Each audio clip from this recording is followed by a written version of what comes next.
एक दिन भी खराब होता है तो आपकी रणनीति जो है ये, आप सोचिए कि एक दिन में आप कितने पीछे रहते हो। और परीक्षा की डेट तो आ ही गई है, तो ज़्यादा दिक्कत वाली बात नहीं है। अब बात करते हैं थोड़ा सा रणनीति को लेके कि किस तरह से आप अपने दिन को मैनेज कर सकते हो। मेरा क्या है कि थोड़ा सा रहता है कि मैं हमेशा एक स्ट्रेटजी पे चला हूँ। कभी भी परीक्षा की तैयारियाँ करिए तो एक प्रॉपर स्ट्रेटजी रखिए, बिना स्ट्रेटजी मेरे से पढ़ाई होती नहीं है।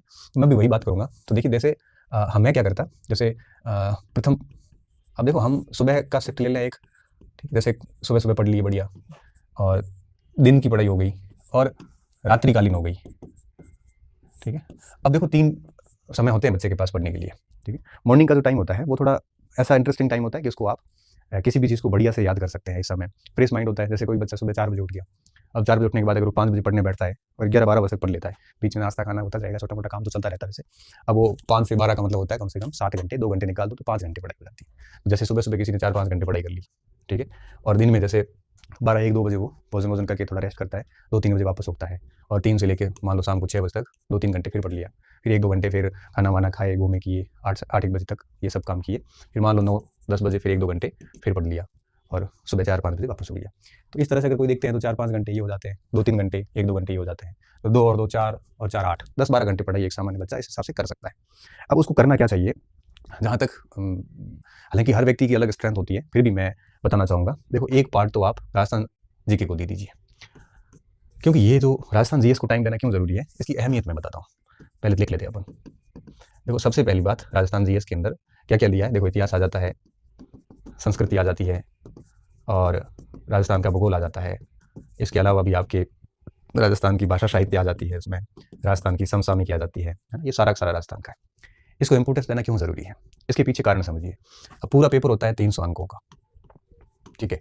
अब 300 अंकों में से अगर अपन L1 की बात करें, तो L1 वाले के लिए राजस्थान जीके का जो रोल है वो लगभग 160 प्लस का है, लगभग 160 प्लस अंकों का है, 50% से अधिक ये है। और अगर L2 की बात करें तो L2 में थोड़ा सा कम है। कम क्यों है, क्योंकि जैसे 100 की जगह 80 हो जाता है, और फिर उधर आपके थोड़ा सा 50 के हिसाब से हो जाता है। तो लगभग आपके यूँ कहिए कि इसमें भी 130 के आसपास का रोल L2 में भी आ जाता है, ठीक है। तो ये कोई कम रोल नहीं है, ये ज़बरदस्त रोल है राजस्थान जीके का। अब आप देखिए, अगर आपका सुबह सुबह के 4-5 घंटे का जो टाइम है, उसमें अगर ये सारा राजस्थान का, आप राजस्थान के अंदर राजनीति विज्ञान भी आ जाती है, सारा राजस्थान अध्ययन का मतलब है सब उसमें। तो मॉर्निंग अगर आप बहुत बढ़िया से राजस्थान जीके पढ़ते हैं, तो इसका मतलब क्या हुआ, मतलब ये हुआ कि 12 बजे तक आपकी हर दिन 50% से अधिक तैयारी हो गई, क्योंकि 150 का तो रहता ही है राजस्थान जीके। अब आप सोचिए कि सुबह 12 बजे तक आपकी भर्ती परीक्षा जिसकी आप तैयारी कर रहे हैं, उसकी आधी तैयारी आप कर चुके हैं। इससे बढ़िया क्या हो सकता है कि, क्योंकि जनरली हम मित्रों से भी मिलते हैं ना, तो सारा काम 12 बजे के बाद ही होता है, 12 बजे से पहले जनरली पढ़ाई करते हैं।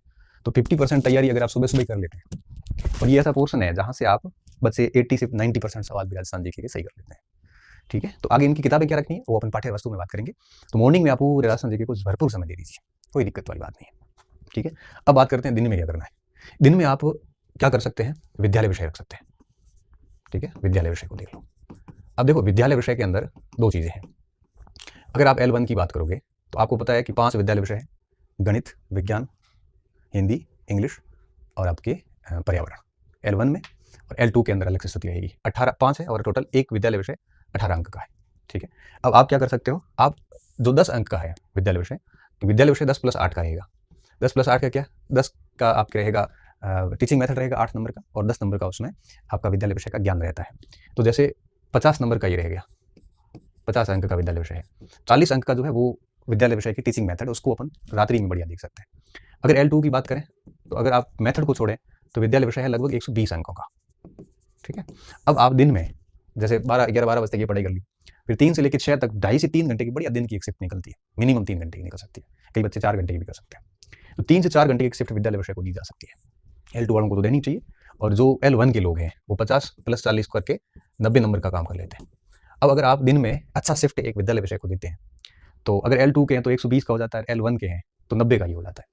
मतलब 2 शिफ्ट में आपने 160 + 90 250 का काम कर लिया 300 में से डेली। अब आप अगर रात को नहीं भी पढ़ते हैं ना, तब भी आप ये 2 काम कर चुके हैं। अब इसमें करना कैसे है, 5 है, एक-एक कर लीजिए, रैंडम उठा सकते हो, 2 उठा सकते हो, डेली 2 कर सकते हो। जैसे विज्ञान कर लिया आपने, विज्ञान 5-7 दिन 10 दिन में पूरा कर लिया, फिर 2-4-5 दिन दूसरा सब्जेक्ट गणित कर लो, फिर 1-2-5 दिन हिंदी कर लो, फिर 2-5 दिन सामाजिक पर्यावरण, से रैंडम घुमाते रहो। ऐसा नहीं है विद्यालय विषय में एक लेके बैठ जाओ। सबसे बढ़िया तरीका ये होता है। अगर आप L2 के हैं और जैसे मान लो सामाजिक के हैं, तो आप पहले जैसे इतिहास पढ़ लिया थोड़े दिन तक, इतिहास को मोटा मोटा पूरा कर लिया, फिर भूगोल कर लिया, फिर इकोनॉमिक्स कर लिया, फिर पॉलिटिकल साइंस कर लिया, फिर वापस उसको ऐसे घुमाते रहो। तो दिन में आप विद्यालय विषय को टाइम दे दो, ठीक है। इन दोनों के बीच में आप 1-1.5 घंटे आराम से रेस्ट भी कर सकते हैं, कोई दिक्कत वाली बात नहीं है। अब रात्रि में 1-2 घंटे पढ़ने का समय शेष बच गया आपके पास। इस समय आप क्या करो, मनोविज्ञान देख लो, मनोविज्ञान और आईसीटी। ये क्यों रात्रि में? रात्रि में इसलिए कि एक ऐसा पोर्शन है जो बच्चों ने खूब पढ़ रखा है, क्योंकि रीट पात्रता में भी पढ़ा है, इतना ज़्यादा है नहीं, यहाँ आप सो भी जाते हैं तब भी दिक्कत नहीं। आप इसमें यूँ भी कर सकते हैं कि मनोविज्ञान और आईसीटी रात को पढ़ लिए और इसके साथ में मेथड्स देख लिए सारे। ये जो 40 अंक के मेथड है ना, वो यहाँ मान लो कर लिए, इस जगह पे कर लिए। अब यहाँ पे 120 अंक की सामाजिक आती है ना, तो 20 के मेथड आते हैं, तो 140 नंबर का सब्जेक्ट L2 में हो जाता है। तो 20 के मेथड जैसे इधर ले लिए, विधियाँ, शिक्षण विधियाँ। अब अगर शिक्षण विधियाँ अगर आप रात्रि में ले लेते हैं तो फिर क्या थोड़ा ज़्यादा हो जाता है, लेकिन किया जा सकता है। तो अब क्या होगा, 20 का मनोविज्ञान, 10 का आईसीटी, 30 और L2 है तो 20 नंबर के मेथड हो जाते हैं, 50 के मेथड हो जाते हैं। इधर आप देखोगे तो आपके 40 अंक के मेथड है, 5 × 8 मतलब 40 अंक के मेथड इधर हो जाते हैं। तो आप इस तरह से इसको सेट कर लो। इससे क्या होगा कि 300 अंकों की तैयारी एक साथ चलेगी, और जब 300 अंकों की तैयारी एक साथ चलती है तो बिल्कुल कॉन्फिडेंस लूज नहीं होता, और आपको बिल्कुल समय नहीं मिलता, सुबह से शाम तक सोचने का भी समय नहीं मिलता कि आपको होता है ना, कई बार आप कहते हैं ना कई बार कि सर हमारे एक्स्ट्रा थॉट आते हैं, बहुत ज़्यादा सोचते हैं। वो कब होता है? थॉट्स अधिक तब आते हैं जब हम पढ़ नहीं रहे होते हैं, हम सिर्फ पढ़ाई करने का सोच रहे होते हैं ना, तब हमारे दिमाग में बहुत सारे थॉट आते हैं। अगर आप सुबह से शाम तक इस कदर खुद को बिजी रखेंगे तो मैं दावे के साथ कह सकता हूँ कि आपके दिमाग में दूसरी कोई बात ही नहीं आएगी। आप एक चैलेंज पूरा करके दूसरे के ऊपर लग जाओगे, दूसरा करके तीसरे पे लगोगे, तीसरा करते करते नींद आ जाएगी। ये सिस्टम है वो चलाया जा सकता है। अच्छा, ये कौन कर सकता है? ये अगर आप कोचिंग जा रहे हैं तो नहीं हो पाएगा। ये उन बच्चों के लिए जो नॉन कोचिंग स्टूडेंट है। कोचिंग में जैसे चले जाते हैं 5-6 घंटे, तो फिर आप इनमें से एक कर सकते हो। जैसे मॉर्निंग में कर लिया, इवनिंग का काम आपने कोचिंग चले गए, ठीक है। अगर आप मॉर्निंग में कोचिंग जाते हैं तो इवनिंग में ये कर सकते हो, ये फिर खुद से क्लास के अंदर ही करना पड़ेगा। तो ये जो स्ट्रेटजी है ये उसके लिए, तो 24 घंटे घर पे बैठ के फ्री पढ़ रहा उन बच्चों के लिए है। कोचिंग वाले अपनी स्ट्रेटजी अपने अनुसार बना दें, ठीक है।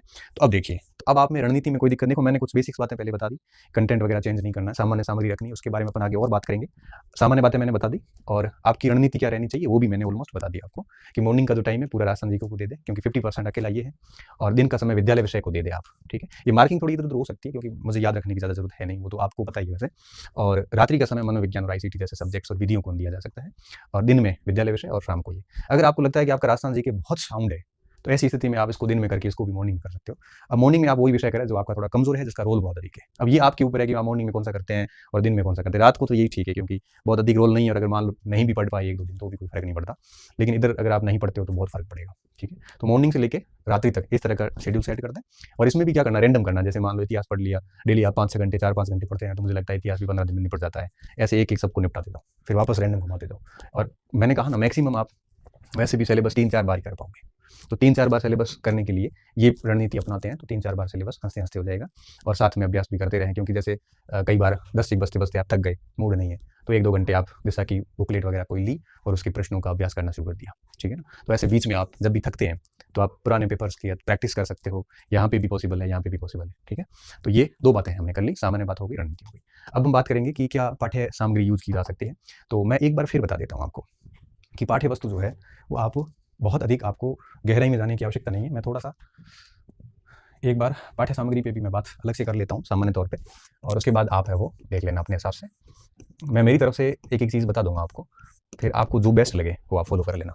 पाठ्य सामग्री, पहली चीज़ गहराई में ना जाए, मैं फिर कह रहा हूँ, ठीक है। दूसरी बात, सीमित सामग्री रखें, सामग्री सीमित रखना। बहुत अधिक सामग्री आपको नुकसान दे सकती है, और अभ्यास और रिविज़न बार बार करते जाएं, ये कुछ कॉमन चीज़ें हैं। और अपनी सामग्री पर भरोसा रखें। देखो, भरोसा नहीं रखते हैं तो डॉक्टर की दवाइयाँ भी काम नहीं करती है, भरोसा नहीं रखते हैं तो किसी भी धार्मिक स्थल पे जाके भी आपको कोई फायदा नहीं है, क्योंकि भरोसा रखना पड़ता है। आप कैसे भरोसा नहीं रखोगे तो आपको अपने माता पिता भी आपके नहीं लगेंगे, क्या सबूत है आपके पास? भरोसा नहीं रखोगे तो कुछ भी नहीं है। बिना भरोसे के ना तो शिक्षक काम का है, बिना भरोसे के ना आपकी किताबें काम की है, बिना भरोसे के कुछ भी काम का नहीं, बिना भरोसे के खुद व्यक्ति भी खुद के काम का नहीं आता। इसलिए भरोसा रखना बहुत ज़्यादा जरूरी है। आपके पास में जो भी सामग्री है, भरोसा करिए, बार बार आप नई सामग्री बदलना मत। हर दिन नई सामग्री ला के काम करोगे तो मारे जाओगे, ठीक है। RBSC को, राजस्थान बोर्ड के अंदर जो किताबें चल रही है अभी, किसकी चल रही है? NCERT। अब ये प्रश्न मेरे से कई बच्चे पूछते हैं, मेरा माथा खराब हो जाता है कि सर NCERT पढ़ेगा, RBSC पढ़े। लो, अभी RBSC में भी NCERT चल रहा है ऑलमोस्ट, तो एक ही बात है, पढ़ो तो सही आप कुछ, ठीक है। तो RBSC में अभी जो किताबें चल रही है ना विद्यालयों में, वो किताबें लाके उसको आप बेस बनाइए, क्योंकि ये किताबें जो है, जब इसका पैटर्न बोर्ड परीक्षा पेपर बनाता है तो इस पे इनका ध्यान है वो ज़्यादा रहता है, इसका थोड़ा ध्यान रखना, ठीक है। अब अपन बात करते हैं एक एक का। अब L1 में राजस्थान का भूगोल, इतिहास, संस्कृति और राजस्थान की भाषा, ये है 100 अंक के, ठीक है। यही L2 में यहाँ पे लिखा हुआ आएगा 80 अंक, किसमें, L2 में। अब ये मुझे लिखने की बार बार जरूरत नहीं है। अब देखो इसमें क्या करना है, राजस्थान का जैसे भूगोल है, अब भूगोल में आपने कोई एक किताब पढ़ रखी है, जैसे मान लो किसी ने नाथ पढ़ ली है, या किसी ने गंगानगर के संजय जी चौधरी की किताब पढ़ रखी है, या फिर किसी ने मान लो और कोई किताब अन्य कोई स्रोत है, देंदुवाल जैसे किसी ने पढ़ रखी है, तो आप उसी को कंटिन्यूसली करिए। अब आपको तीनों किताबें लाने की जरूरत नहीं है इसमें, या एक किताब ले लो। अब आप कहोगे सर 51 जिले 41 जिले मरण दो ना, क्या 51 41 51 फंसे हुए आप, कोई भी एक किताब ले लो, अपडेट नहीं देखना नया है कि पुराना है, लेके और आप इसके ये सारे चैप्टर अच्छे से पढ़ लीजिए। आपने पहले भी पढ़े, उसी को वापस कर लीजिए, कोई दिक्कत वाली बात नहीं, एक किताब में सारा कुछ लगभग कवर हो जाता है। ठीक है, इसके साथ साथ आपको राजस्थान की भाषा, इसके लिए 6ठी से 10वीं तक का जो राजस्थान अध्ययन की किताबें हैं वो साथ में रखिए। वो साथ में इसलिए रखना जरूरी है कि मान लो आपने ये किताब पढ़ ली, इनमें से कोई कोई एक्स्ट्रा फैक्ट मिलता है, उन किताबों में ऐड कर दो, ताकि क्या बार बार ये किताब आपको पढ़नी नहीं पड़ेगी। अगर आपके पास में राजस्थान ज्योग्राफी के किसी संस्थान के नोट्स हैं, मेरे भी नोट्स हो सकते हैं, किसी अन्य संस्थान के भी हो सकते हैं, कोचिंग के हो सकते हैं, तो आप क्या करो, इन सारी किताबों की जरूरत फिर नहीं है। उस नोट्स के साथ में 6ठी से 10वीं राजस्थान अध्ययन देख लो, राजस्थान अध्ययन के भूगोल के चैप्टर देख लो, उसमें से कोई नया फैक्ट मिल रहा है आपके नोट्स में अपडेट कर दो। इससे अलावा कोई काम नहीं करना है आपको। ठीक है, तो राजस्थान भूगोल में नाथ है, संजय चौधरी है, देंदुवाल है, सिखवाल है, जो भी आपके पास में हो, या आपके पास में कोई नोट्स हो, बस। अब आपको बहुत ज़्यादा, अब इन सभी में से रखनी एक ही चीज़ है आपके पास में, और साथ में 6ठी से 10वीं राजस्थान अध्ययन देख लेना। उनमें जो कोई नया फैक्ट हो तो अपने नोट्स में अपडेट कर दो, बस। राजस्थान के भूगोल में यही करना है, ये नहीं देखना है कि नया है कि पुराना है, कोई फर्क नहीं पड़ता एक आधे सवाल का। सिर्फ जिलों की रिपोर्ट तैयार कर दो कि कौन से जिले नए बने हैं और कौन से जिले से कौन सा जिला अलग हुआ है, इतना ध्यान रखना है। इससे ज़्यादा इसमें आप क्या ही ध्यान रखोगे एक्स्ट्रा। ठीक है, ये भूगोल की बात होगी। अब बात आती है इतिहास की। इतिहास में नया पुराना कुछ है नहीं, इतिहास में भी वापस वही 6ठी से 10वीं तक की जो राजस्थान अध्ययन है, ये तो आपको लेना ही लेना है। इसके अलावा अगर आपके पास में कोई नोट्स है, मेरे भी हो सकते हैं, किसी के पास में और कई संस्थानों के हो सकते हैं, या फिर आपने नोट्स नहीं पढ़े बल्कि आपने कोई गाइड पढ़ी है, वो गाइड मैंने आपको बताई नाथ की हो सकती है, वो गाइड आपके इसकी देंदुवाल की भी आती है, सिखवाल की भी आती है, बहुत सारी गाइड्स वगैरह मार्केट में आती है।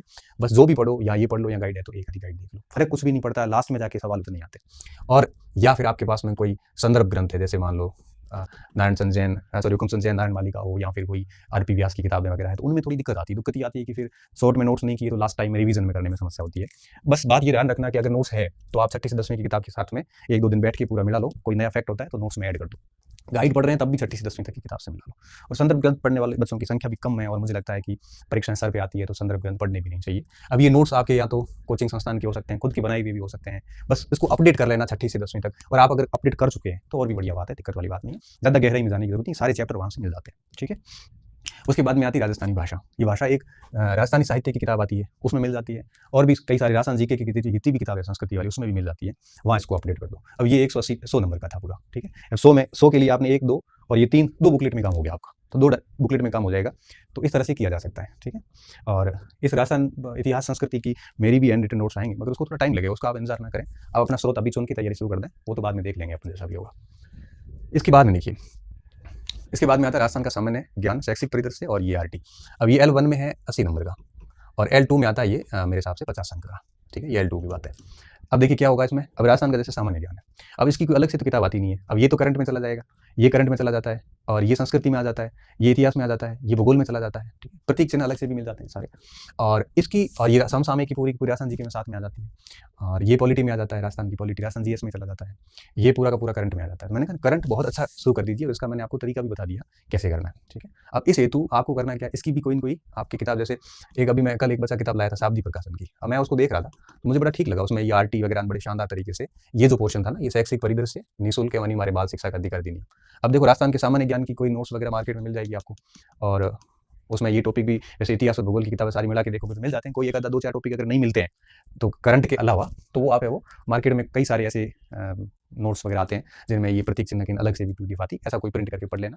और जैसे शाब्दी प्रकाशन को मैं देख रहा था कल, तो उसमें मेरे को अब ये लेखक वगैरह मैंने उसमें नहीं देखा इतना, मुझे वो प्रकाशन का नाम याद रहा, बचा लेके आया था कि सर कैसी पढ़ो कि नहीं पढ़ो, तो उसमें मुझे शैक्षिक परिदृश्य और आरटी बड़ा शानदार तरीके से लिखा, छोटी सी पुस्तक और सारी चीज़ें उसमें डाली हुई थी, तो ऐसा कुछ पढ़ लो वहाँ पे। तो उसमें शैक्षिक परिदृश्य ये पूरा उसमें चैप्टर था, शाब्दी प्रकाशन में ये सारा ही था, तो आप ये वहाँ से लाके पढ़ सकते हो। मुझे लगा उसमें सवाल मुझे नहीं लगता एक आधा बार जा सकता है।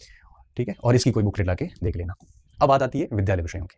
विद्यालय विषयों की जहाँ तक बात आती है तो ये सारे वो पोर्शन है हिंदी वगैरह के जो आपने अभी रीट में ताज़े पढ़े होंगे। ठीक है, अब जैसे इसमें 10 नंबर की ग्रामर आती है तो 8 का ही आता है। ठीक है, उसी तरह से ये इंग्लिश में ही रहेगा। और अब जैसे करना क्या है, अब जैसे मैं हिंदी की बात करूँ, अब हिंदी ग्रामर के लिए आपको पता है 9 से 12 तक की किताब आती है, उसमें से आप ग्रामर को देख सकते हो। और जितनी भी विधियाँ हैं, विधियों की एक अलग किताब आती है, फर्स्ट रैंक की भी आती है, सिखवाल की भी आती है, बहुत सारे पब्लिकेशंस की आती है, जिसमें सारे विद्यालय विषयों की एक साथ विधियाँ आ जाती है। तो वो कोई किताब ले लो, 1-2 किताबें ले लो, और उन 1-2 किताबों से विधियाँ पढ़ लो। ग्रामर 9वीं से 12वीं से आप देख सकते हो इसकी ग्रामर।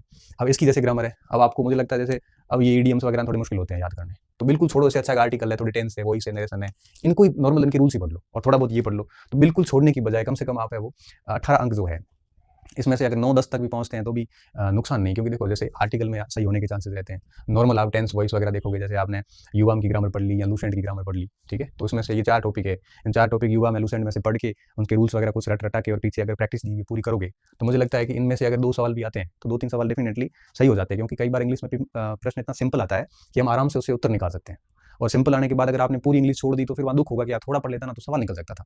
ऐसे कर लो। और यहाँ पे किसी के नोट्स मैंने कह दिया कि इंग्लिश के तो विधियों की एक ही किताब को ला के सारी विधियाँ एक साथ ही पढ़ लो आप, ठीक है? ऐसे विज्ञान तो ठीक है 8वीं-10वीं तक की किताबों में मिल जाता है, बाकी मार्केट में इसकी किताबें भी खूब आती है, इस पर मैं ज़्यादा बात नहीं करूँ। और जहाँ तक बात आती है सामाजिक की, तो सामाजिक की ये जो पाठ है ये 6ठी, 7वीं, 8वीं से देख लो आप। अब देखो 6ठी क्लास की मैं बात करूँ तो 7वीं क्लास में मुगल साम्राज्य 7वीं क्लास के चौथे पाठ में मिल जाता है। राजस्थान की अर्थव्यवस्था राष्ट्र अध्ययन से मिल जाती है। ये दोनों के तीनों टॉपिक भूगोल में 6ठी क्लास में 7वीं क्लास में मिल जाते हैं, ये भी मिल जाता है। एक भी पाठ ऐसा नहीं जो 6ठी, 7वीं, 8वीं में नहीं है। और राजस्थान का जो ये एक परिचय है, ये राजस्थान जीएस में हो जाएगा आपका, तो सुबह-सुबह मैंने कहा ना मॉर्निंग में पढ़ लीजिए वो। और रही बात ये विधियों की, तो विधियों की एक ही किताब में सारी विधियाँ वैसे ही आ जाएगी आपकी। अब इसके लिए अगर आप मैं बताऊँ कि दुनिया भर की किताबें ला-ला के पढ़ोगे, अब जैसे मुगल साम्राज्य है, मुगल साम्राज्य को 80 क्लास में करवाया मैंने फर्स्ट ईयर के अंदर, कोई मतलब नहीं है। आप 7वीं कक्षा के इतिहास के चौथे पाठ पे जाइए और 5वें पाठ पे जाइए, दोनों पाठ पढ़ लीजिए, मुगल हो जाएगा आपका। वो सवाल उसमें से आ जाता है। पृथ्वी के स्तर रूप है, अगर इसको भूगोल की भाषा में पढ़ोगे तो बहुत टाइम लग जाएगा। जैसे भारत का संविधान है, अब देखो ये कितना बड़ा है पाठ, लेकिन 8वीं, 7वीं, 8वीं तक की किताबों में देख लो, ज़्यादा माथापच्ची करने की जरूरत नहीं है। तो इस पूरे को 6ठी, 7वीं, 8वीं की जो राजस्थान अध्ययन है 10वीं तक की, वो ये राजस्थान अध्ययन 5 साल की, ये 500 कक्षाओं की देख लो। और ये टॉपिक 6ठी, 7वीं, 8वीं की सामाजिक में जहाँ मिलते हैं वो अंडरलाइन कर लो, उसकी प्रिंट निकाल लो और उसको आपको शॉर्ट में नोट्स बना दो। तो यहाँ से भी सवाल गलत नहीं होना चाहिए हमारा, ठीक है? और फिर मनोविज्ञान, इसमें मुझे ज़्यादा बताने की आवश्यकता नहीं है। कईयों ने वंदना जादौन से पढ़ा है, कईयों ने धीर जी से पढ़ा हुआ है, किताबें हैं इनकी, किसी के पास में सिखवाल है, किसी के पास में और भी कोई किताब होगी, तो उनसे ही पढ़ लो आप, कोई दिक्कत नहीं है। और सूचना तकनीकी की भी बहुत सारी मार्केट में पुस्तक आती है। सक्सेस पॉइंट की खुद की पुस्तक आ जाती है, मार्च आज आने वाली थी, मार्च के आसपास आ जाएगी, 20-22 मार्च के आसपास, वो भी पढ़ लेना, तो मुझे लगता है उसमें से भी बाहर नहीं जाएगा, ठीक है? तो ये आपके कुछ, ये L2 का था। अब L2 जैसे सामाजिक है, तो सामाजिक के अंदर आप देखोगे तो इसमें मैं आपको बात बताता हूँ, ये जैसे ये टॉपिक है, ये 12वीं कक्षा के पहले भाग में मिल जाता है, ये 12वीं कक्षा के दूसरे भाग में मिलता है और ये 12वीं कक्षा के तीसरे भाग में मिल जाता है। तो ये 12वीं का इतिहास है पूरा का पूरा, ठीक है? और ये जो टॉपिक है चारों, ये और 5वां ये टॉपिक, ये विश्व भौतिक भूगोल के मूल सिद्धांतों में मिल जाते हैं। और विश्व के कृषि प्रदेश वगैरह जो है, ये 11वीं या 12वीं क्लास के अंदर एक भूगोल का और भाग है समसामयिक भूगोल का, उसमें ये टॉपिक मिल जाता है, अर्थव्यवस्था और हम, उसमें ये टॉपिक मिल जाता है। तो ये भी 11वीं 12वीं के पूरे एनसीईआरटी से उठाया हुआ है। ये पूरा का पूरा 9th और 10th में मिल जाता है, पूरा का पूरा, ये और ये दोनों, ठीक है? और थोड़ा बहुत कोई बुकलेट आती है वो सामाजिक वगैरह की, तो उससे देख लेना। और ये आपको पता है कि भारतीय संविधान की मूल विशेषताएं वगैरह जो 11th क्लास की किताब है, उसमें ये पूरा का पूरा आपको मिल जाता है, ठीक है? तो ये जितना भी पोर्शन है, और इसके साथ में मुझे लगता है कि 11वीं 12वीं पे सामाजिक में हम पूर्ण रूप से निर्भर नहीं रह सकते। ये L2 का है 120 का, पूर्ण रूप से निर्भर इसलिए नहीं रह सकते, कई बार सामाजिक का पेपर थोड़ा सा टफ आता है। तो 11वीं 12वीं की किताबों को तो बेस बनाना ही बनाना है, साथ में थोड़ा सा आप एक मार्केट से सामाजिक की कोई गाइड या कोई नोट्स या कोई बुकलेट कोई सामाजिक की स्पेसिफिक आए तो वो ला के थोड़ी पढ़ लेना। इससे क्या होगा कि थोड़ा सा इसमें एडवांस जाना जरूरी है, क्योंकि एनसीईआरटी में कई बार इतनी अपडेट नहीं होती है। बुकलेट के साथ साथ में एनसीईआरटी को भी पढ़ लेना, तो दिक्कत वाली बात नहीं है, बड़े आराम से चीज़ें हो जाती है। क्योंकि जैसे इकोनॉमिक्स का जो मैटर है, इसमें यहाँ बहुत कम लिखा हुआ है 9th और 10th में, तो थोड़ी सी एडवांस कोई गाइड वगैरह लाके पढ़ोगे तो थोड़ा सा अच्छे फैक्ट और कुछ मिल जाएंगे, ठीक है? ये ऐसे किया जा सकता है। तो इस प्रकार आपके पास में ऑलरेडी मटेरियल सारा ही है, फिर भी एक सामान्य चीज़ें बताने की मेरी जिम्मेदारी थी, वो मैंने आपको बता दी। मैं अंत में यही कहूँगा कि मटेरियल से भी ज़्यादा महत्वपूर्ण बात ये है कि पढ़ने वाले के ऊपर सारी कुछ कहानी निर्भर करती है कि वो कितनी बार पढ़ता है, वो कैसे पढ़ता है, वो चीज़ों को कितना बढ़िया तरीके से पढ़ता है, उसको चीज़ों पे अपनी चीज़ों पे भरोसा है कि नहीं है, ठीक है ना? इसलिए बहुत ज़्यादा कंटेंट लाने की बजाय लिमिटेड सामग्री लाइए और उसको बढ़िया तरीके से बार-बार रिवीजन करिए। और बाकी बातें मैंने ऑलमोस्ट बता दी हैं। उम्मीद कर रहा हूँ आज से आप तैयारी शुरू कर देना, अपना समय खराब मत करना, बीच में कई सारे फंक्शंस वगैरह चीज़ें होती है, समय मत खराब करना, क्योंकि एक दिन भी खराब होता है तो आपकी रणनीति जो है ये, आप सोचिए कि एक दिन में आप कितने पीछे रहते हो।